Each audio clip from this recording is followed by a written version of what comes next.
Hi everyone, welcome to today's broadcast, Improving the Design and Reporting of Animal Research to Optimize the Reproducibility of Animal Studies.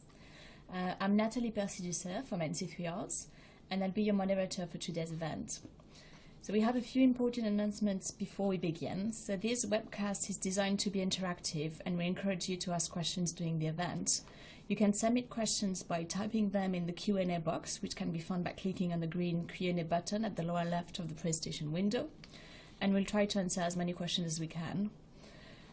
You can enlarge the slide window by clicking on the screen icon in the lower right-hand corner of the slide window.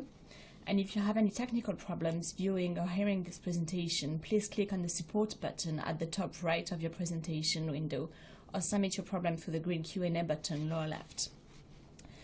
I'd now like to introduce today's speakers, Dr. Katie Lidster. Katie is Science Manager at the National Center for the 3Rs, which she joined in 2013.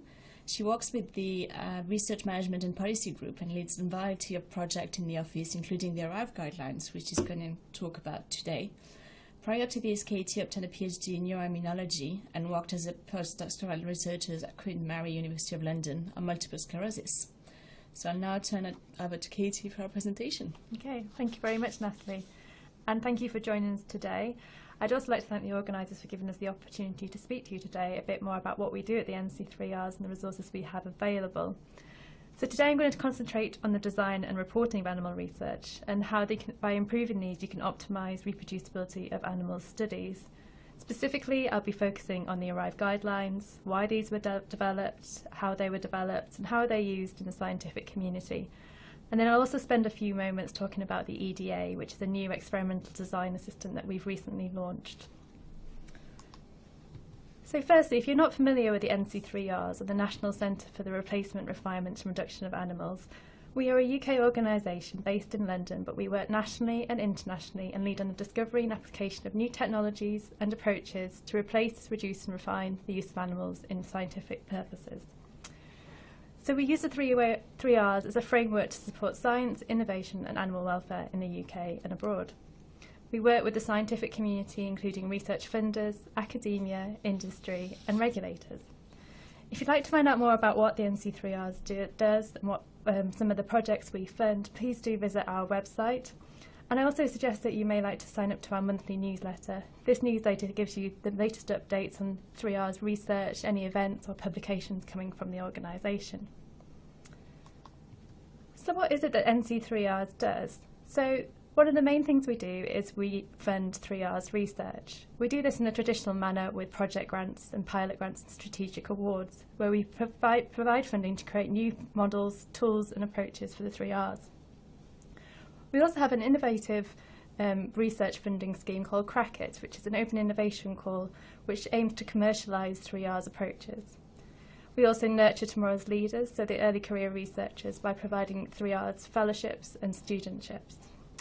Aside from the 3Rs funding, we also have a range of scientists that work for the organisation that lead their own scientific projects within the NC3Rs. This is normally done through the means of an expert working group. And through these expert working group, the NC3Rs can act as an honest broker to gather evidence, and using this evidence we can influence decision making and change policy, practice and regulatory change. We also promote the 3Rs and raise awareness of them, so this is through information resources such as our website. We also host a variety of events throughout the year and we produce guidance and publications. So today I'm going to talk mostly about the ARRIVE guidelines and how we can use these to promote practice change in the reporting of animal research. As I said, the NC3Rs has a range of resources, and please do check these out on our website. We have an extensive library which covers everything from practical information, publications, videos and training material. These are to help researchers, veterinarians and animal care staff to implement the 3Rs. So at the NC3Rs we have a programme of work dedicated to experimental design, which is led by my colleague Dr. Nathalie Percy-Dussert.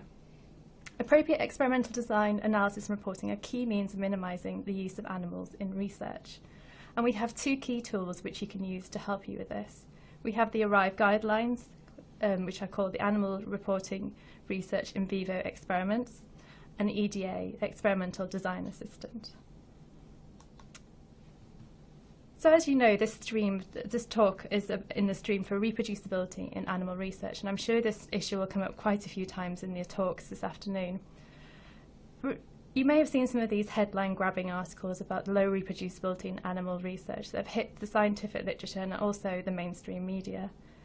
Low reproducibility in animal research has a variety of consequences. Firstly, it hinders the scientific process, therefore delaying the translation of drugs into the clinic and when patients receive these drugs. It also wastes animal lives. If these studies can't be repeated, then they can't be translated. Also, it has an economical impact. A recent survey revealed that it costs about $28 billion per year for preclinical research. There's a variety of examples coming out of the scientific literature of irreproducible research over the past few years, and this review here just shows you some examples of these. And the range of irreproducible research varies quite significantly, from anything from 89% to 51%. And I've highlighted here two key publications that brought this to the light. So, for example, Begley and colleagues from Amgen did some invalidation studies and tried to replicate 53 studies in the lab, but they were only able to replicate 7 studies.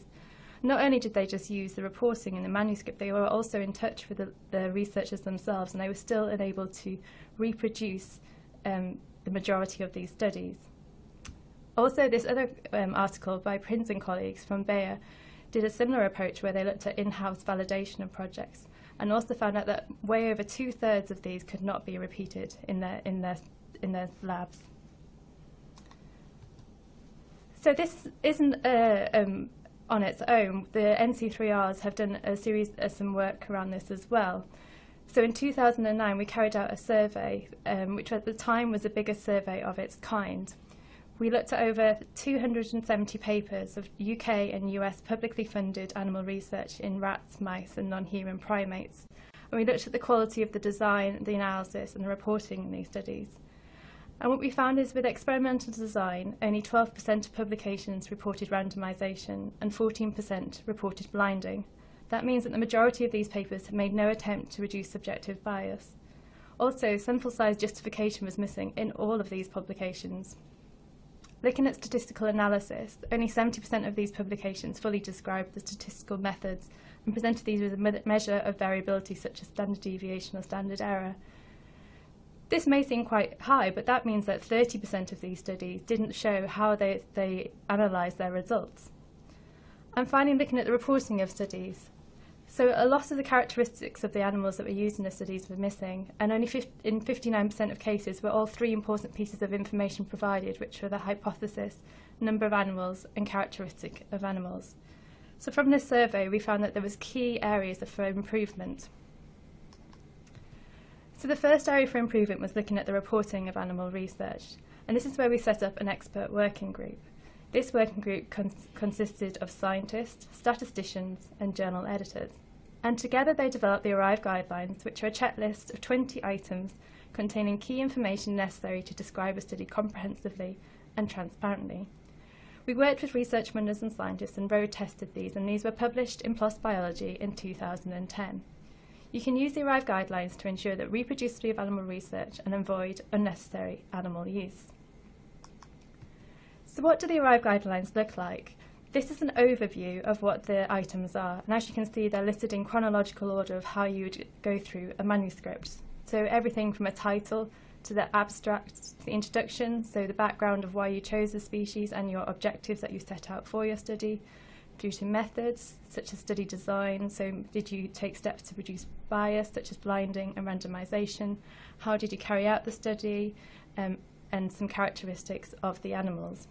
Through to results such as how the statistics were analysed and any adverse events that you may have seen in your study, all the way through to discussions, so looking at how the generalisability of your study and if it can be translated to other species or into humans.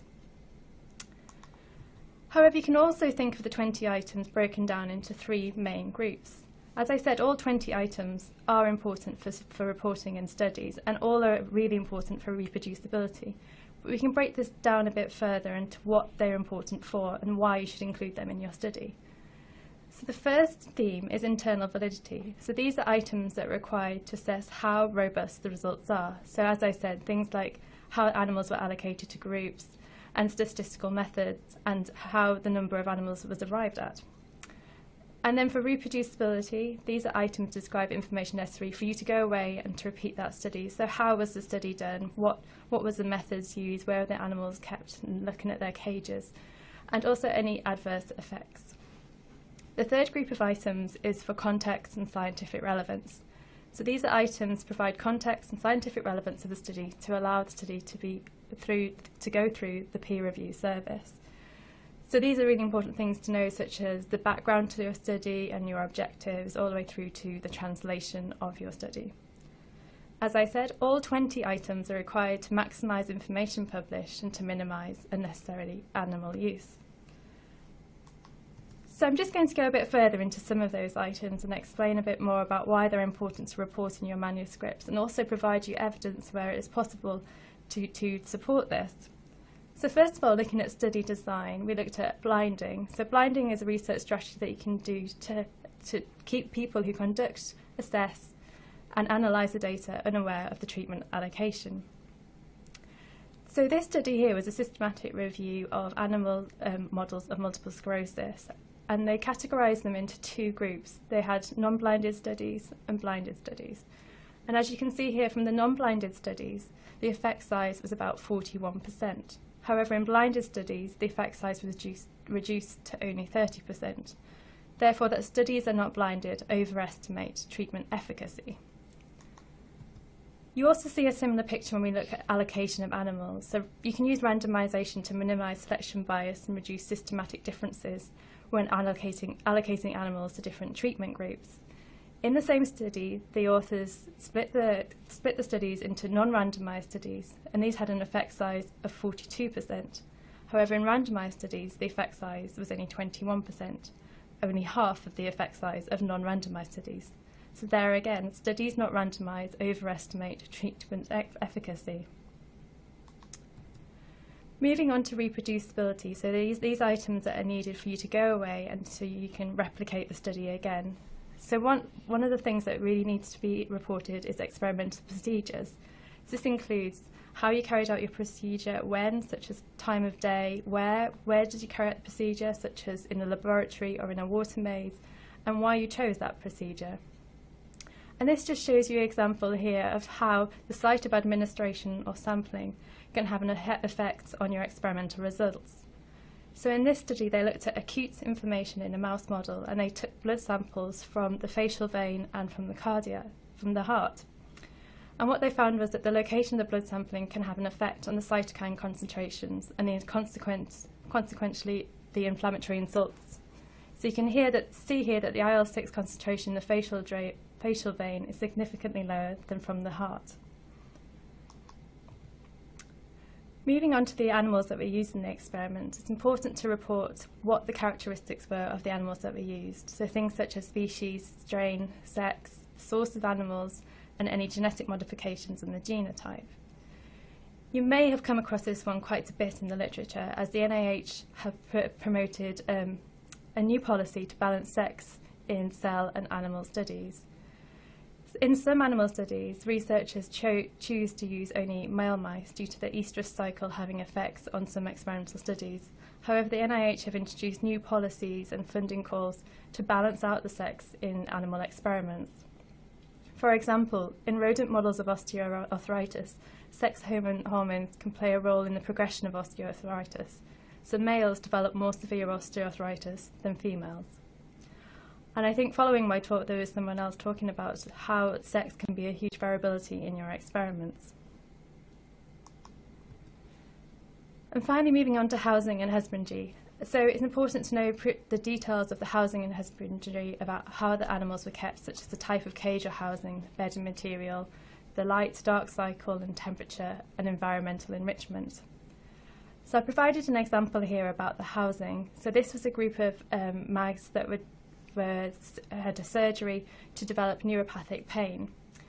And what they found was that the bedding texture of these mice affected how they reacted in a pinprick test. So mice that were kept on a coarse bedding showed a lower response rate to the pinprick test compared to mice that were kept on a fine bedding. So you can see here how housing can have a huge effect on the outcome of your study. And secondly, I provided some evidence about the husbandry, so the temperature that animals are kept at. You may have seen this article in the literature last year where there was a cancer study where animals were kept at low temperatures, and low temperatures induced suppression of the anti-tumour immune response and therefore promoted tumour growth and metastasis. Many animals are kept at room temperature, which is actually too cold for the natural environment, and this induces a stress response and affect many of the studies and act as another variability. So it's therefore very important that this detail is included in your manuscripts so we know how the study was conducted and it can be reproduced. And finally, moving on to the last section, the context and scientific relevance. So these are items relating to the content of the study, including things like the abstract, the objectives of the study, the ethics behind the animal experiments, and also things like the funding. This minimum amount of information is needed so that a study can go through the peer review process. You can't peer review a paper if you don't know what happened to the animals, and therefore it's important to report all the 20 items of arrive so the peer reviewer can understand and analyse the quality of the experiment. It's also important for systematic reviews and meta-analysis of animal data. This data is required to identify the relevant studies and also to assess preclinical evidence. So, for example, funding sources can have an impact on the outcome of a study. This recent systematic review looked at the effect of statins, and they found that the effect of statins was greater in studies with non-industry sponsorship compared to industry-sponsored studies. Who uses the ARRIVE guidelines? The ARRIVE guidelines are used all over the world. We send out copies of the ARRIVE guidelines upon request on our website. We've sent over 10,000 copies in the past 2 years to over 38 different countries. And one of our first goals in promoting ARRIVE is to promote them as widely as possible. We also have translations. We have translations available in Brazilian Portuguese, Spanish, and Mandarin and Italian, and future translations in Korean and Japanese. So the ARRIVE guidelines are endorsed by all scientific organisations, and we see this that improved reporting is a collaborative endeavour and that all organisations involved in science should play a role. So this comes from the very beginning, from the funders who support the research, through to universities where the research is carried out, the learner societies that support the researchers, and then finally the journals, the gatekeepers of research before the research is published. And by working together with all these organisations and using the ARRIVE guidelines, we aim to improve the reporting of animal research. So firstly, looking at funders. As I said, they're the core of the funding at the very beginning, so it's an important place to promote the ARRIVE guidelines. The main UK funders, MRC, Wellcome Trust and BBSRC, signed up to the ARRIVE guidelines when they were initially published as part of the responsibility document. This responsibility document is supported by all UK major research funders, and it sets out expectations of the funders for using animals in research in the UK. As time has progressed, the UK funders have backed ARRIVE, and most recently they have changed their policies to include ARRIVE at the very beginning in the grant review process and firmly embed in ARRIVE at the beginning of the process. Also, NIH have led very many initiatives to improve the reproducibility, and these also include reference to the ARRIVE guidelines and encourage funded researchers to use the ARRIVE guidelines where possible. We work with universities to encourage them to use the ARRIVE guidelines, and in 2013 we launched a call to UK universities to ask them to encourage research staff and students to use the guidelines. We did this by setting out a criteria to help universities implement these, and these suggested criteria included an institutional policy on animal research, a public statement on their website showing their endorsement for ARRIVE guidelines, and inclusion of the ARRIVE guidelines in their licensee training courses and research training courses, and the making the ARRIVE guidelines available within their internal communications. Following this call, the majority of UK research universities now endorse the ARRIVE guidelines, and some international universities are also starting to endorse ARRIVE. I highlighted this recent article that institutions must do their part for reproducibility, which just underlines what institutes can do and how they can change the reward system to reward quality science. And then moving on to societies, so we work with learner societies who can endorse the ARRIVE guidelines and can encourage members to adopt the guidelines to improve the quality of reporting in their area of research. So we ask societies to promote awareness and use of the guidelines through their website, through newsletters and any events.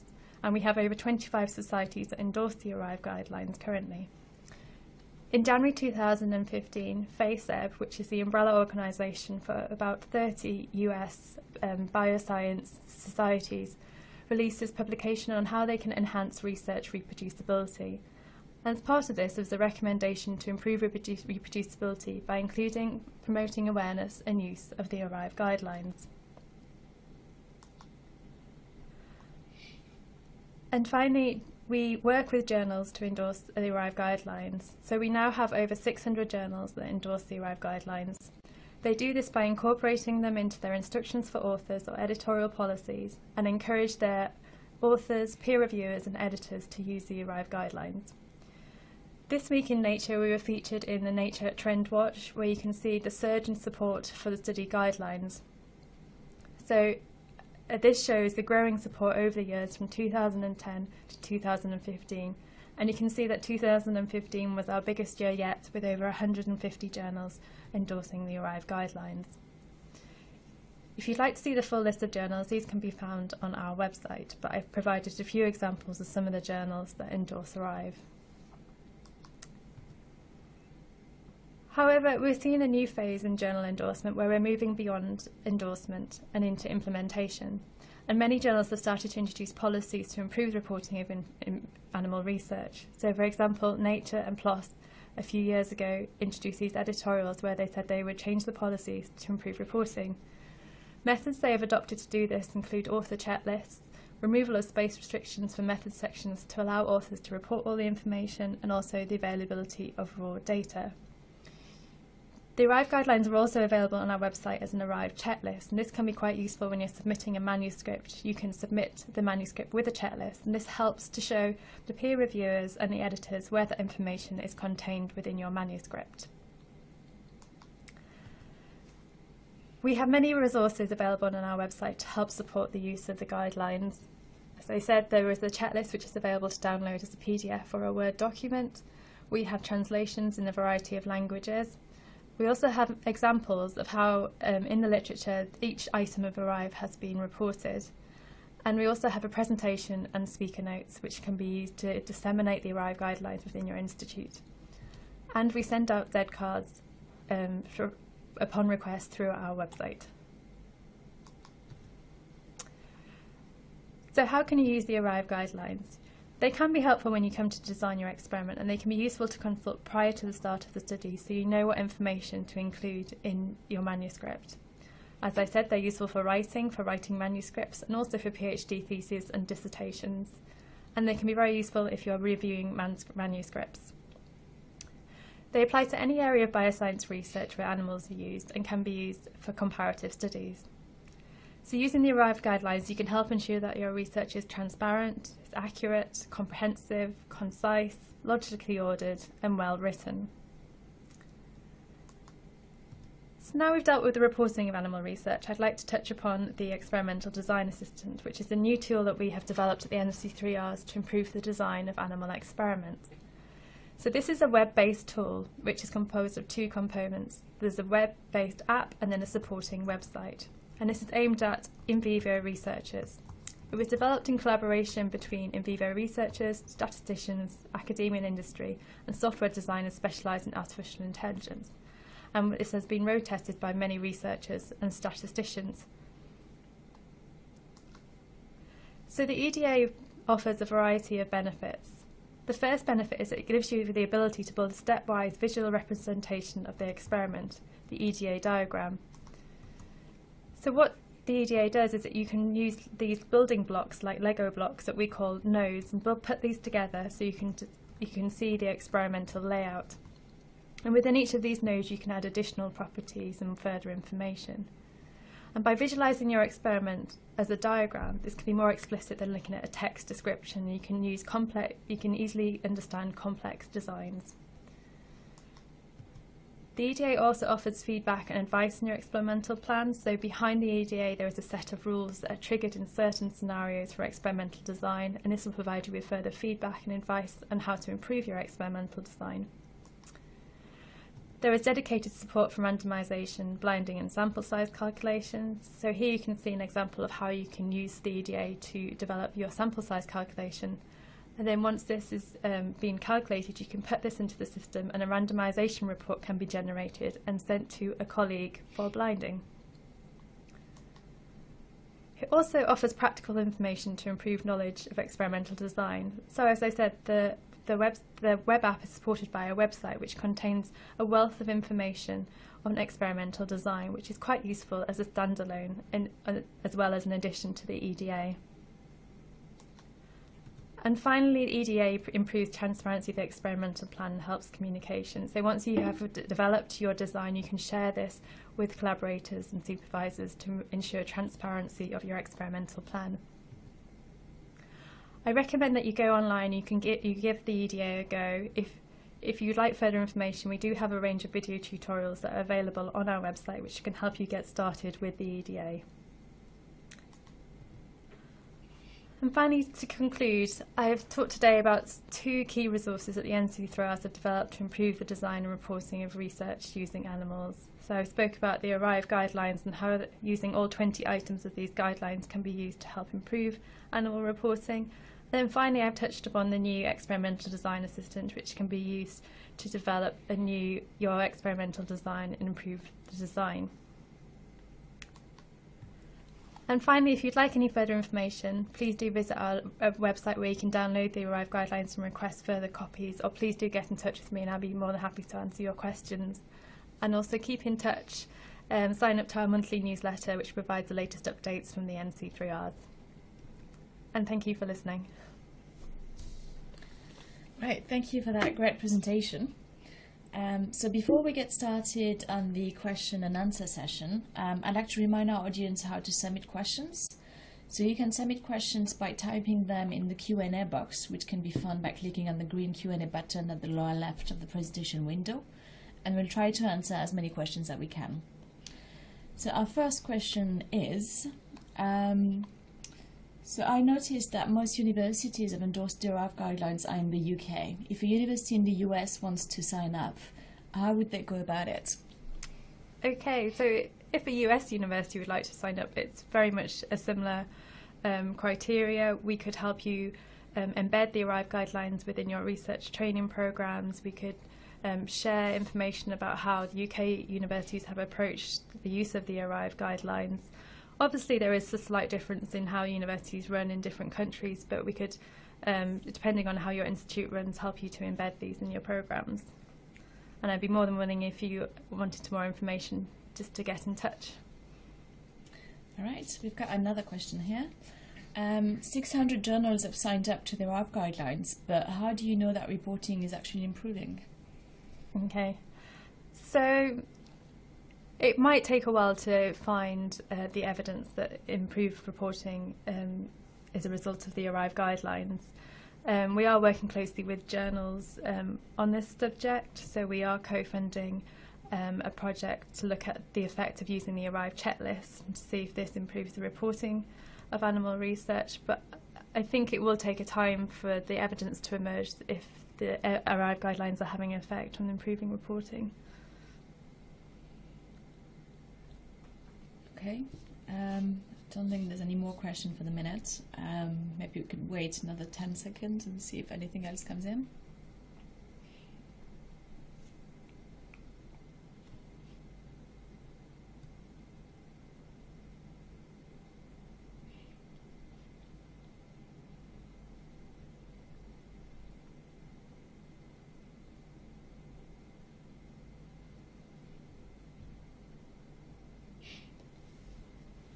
Okay, well, if there's no more questions, I'd like to once again thank Katie for a presentation. And do you have any final comments?